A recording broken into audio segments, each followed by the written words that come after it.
Okay, so this video is going to be about a technique, but not really a technique. It's more an approach, okay? And this was something that I developed over time, and it takes guts, okay? And it's, you know how I feel about techniques. If they make you feel good, then do them. But a lot of times they are sort of trying too hard, right? And excuse me if I start coughing. I've had a very bad whatever for a week and a half, which I'm never normally sick. So anyway, this story starts when I was very young, okay?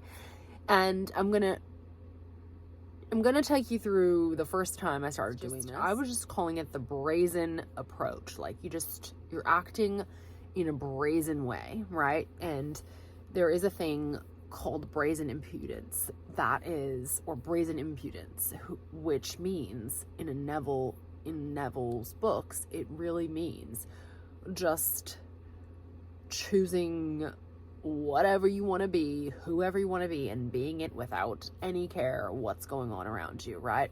And this is being very brazen, and that's kind of like what this approach is about. I had the training of a lifetime of just embarrassment when I was little, right? And we were just so unconventional, and this is leading up to how I developed this. And the thing is I don't know if anyone has ever spoken about this before, or if anyone is doing this or whatever. I feel like I created this.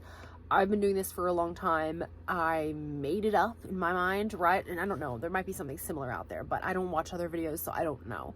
But this, like I said, started when I was really young, and I was very embarrassed all the time. Like, my parents were very unconventional. My mom was a hippie. Everyone was not hippies where we were. We lived in different places, but when I finally started to going to like a public school, no one was like my parents, right? It was just so embarrassing. We were the poorest people in any community we lived in.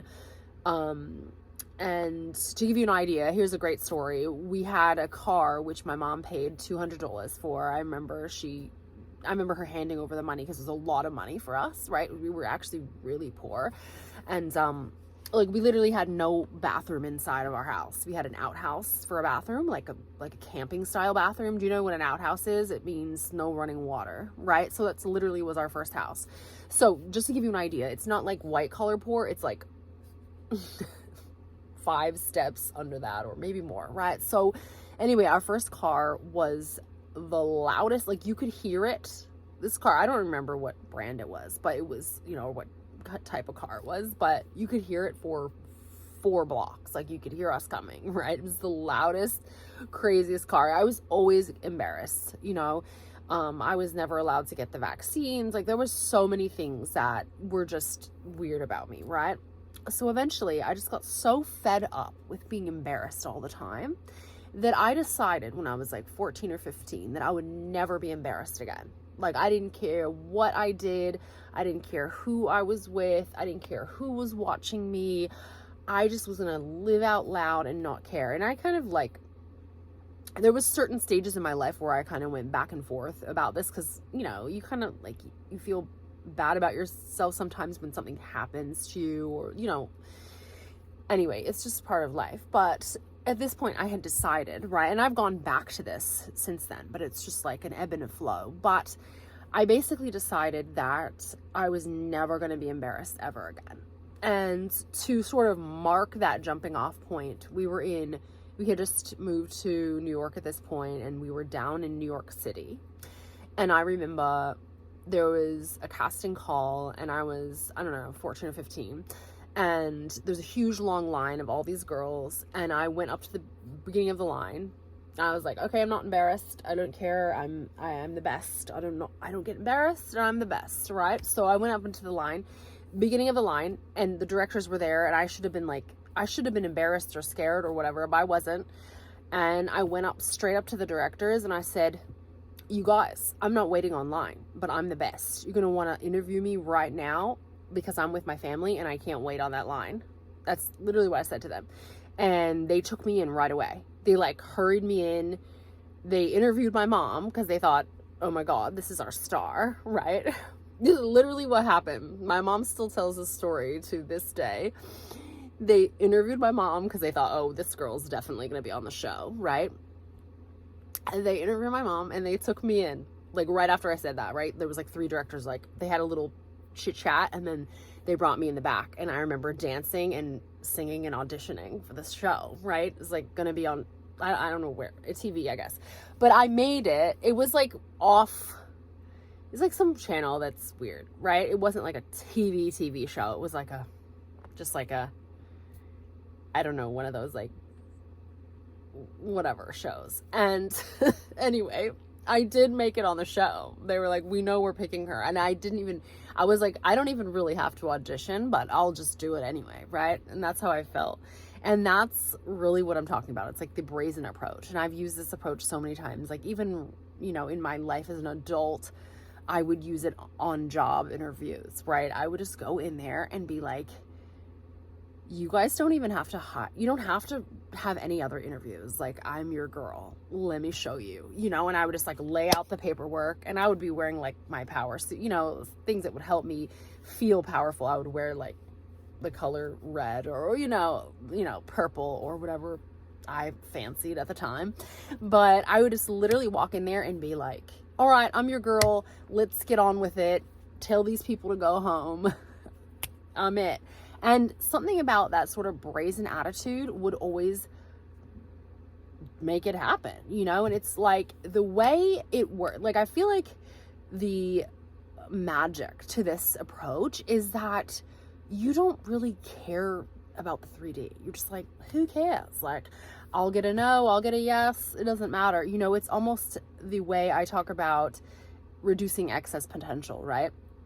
Where you just like, you don't have a care, right? The excess potential idea is if you care too much, right? If you have too much energy, you're grappling for something, then it's less likely to, you know, it's harder to grasp something you're like needing, right? Or you're needy about. So it's this sort of blasé approach where you're being really bold and you don't care and you're just messing with the 3D. And I think when you're messing with the 3D, it's basically so powerful because you're saying, I don't care. Like, whatever happens, I'm going to be fine. Even if these people kick me out. You know, if I go in there and they don't like my attitude, which, by the way, never happened, because that is sort of an attitude. You have to really carry that in a good way. You can't be bitchy about it. You have to be really strong and have substance behind what you're saying, right? You can't just be like flailing around and have no substance and being like that. You really have to be strong and in your true power when you're acting like that, right? Or else people won't trust you. They'll be like, this gimmick, you know, get her out of here.